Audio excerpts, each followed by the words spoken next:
Om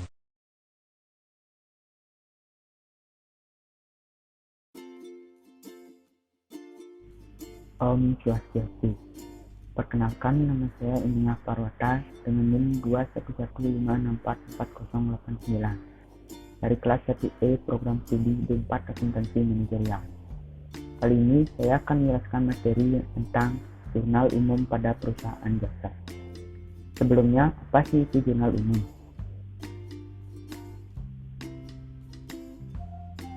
Jadi, jurnal umum adalah alat untuk mencatat transaksi perusahaan yang dilakukan secara kronologis atau berdasarkan urut waktu terjadinya dengan menunjukkan akun yang harus didebit dan dikredit beserta jumlah rupiahnya masing-masing.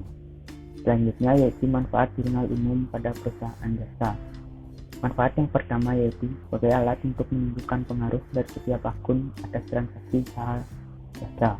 Yang kedua yaitu menjadikan pencatatan sebagai fungsi historis yang dimana jurnal ini memberikan gambaran transaksi perusahaan secara urut terjadinya waktu.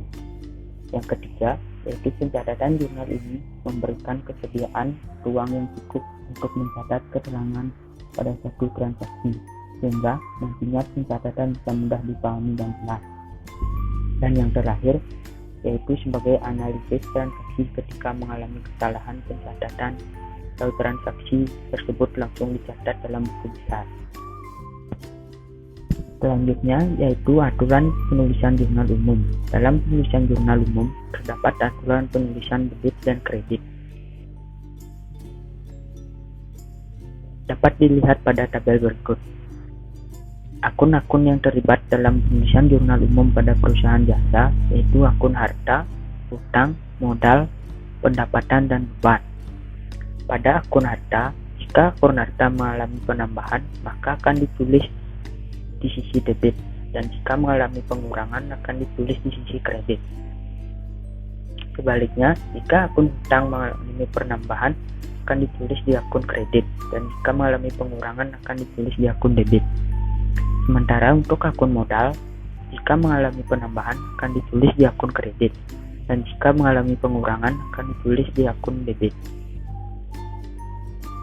Untuk akun pendapatan, jika akun pendapatan mengalami penambahan akan ditulis di sisi kredit, dan jika mengalami pengurangan akan ditulis di sisi debit. Dan yang terakhir yaitu akun beban. Akun beban saat mengalami penambahan akan ditulis di akun debit dan berkurang di sisi kredit. Selanjutnya itu contoh soal. Untuk transaksi yang pertama, contohnya itu pada tanggal 5 Februari 2021. Perusahaan jasa Ibu Kadek melakukan pembelian perlengkapan secara tunai seharga Rp100.000. Maka dapat dilihat di tabel berikut. Di tabel pertama terdapat kolom tanggal, selanjutnya yaitu keterangan, ref, debit, dan yang terakhir yaitu kredit. Pada kolom tanggal ditulis tanggal, bulan, dan tahun terjadinya transaksi, dan pada kolom keterangan ditulis akun-akun yang terlibat dalam transaksi tersebut. Dapat dilihat di tabel sesuai dengan contoh soal yang diberikan. Ibu Kadek melakukan pembelian perlengkapan. Akun perlengkapan merupakan bagian dari akun harta. Jadi saat akun harta mengalami penambahan akan ditulis di sisi debit.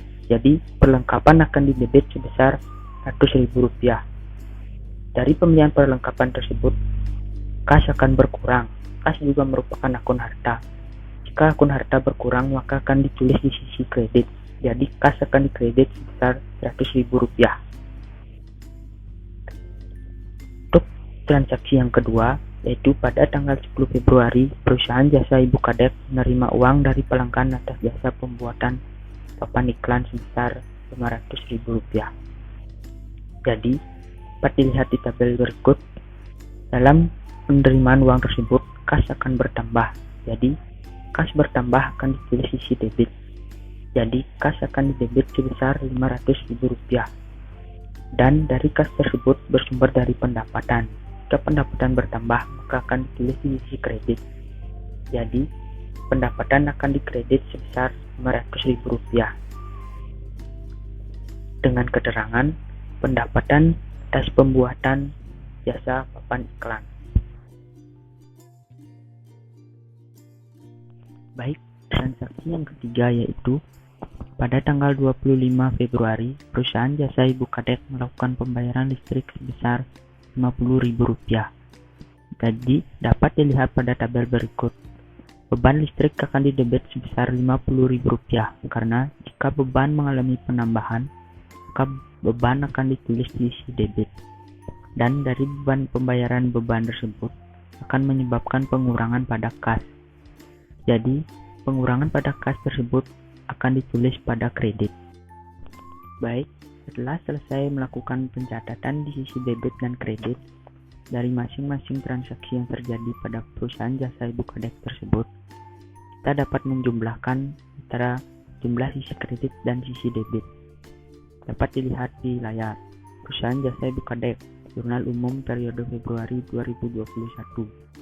Jumlah sisi debit sebesar Rp650.000 dan jumlah sisi kredit sebesar Rp650.000.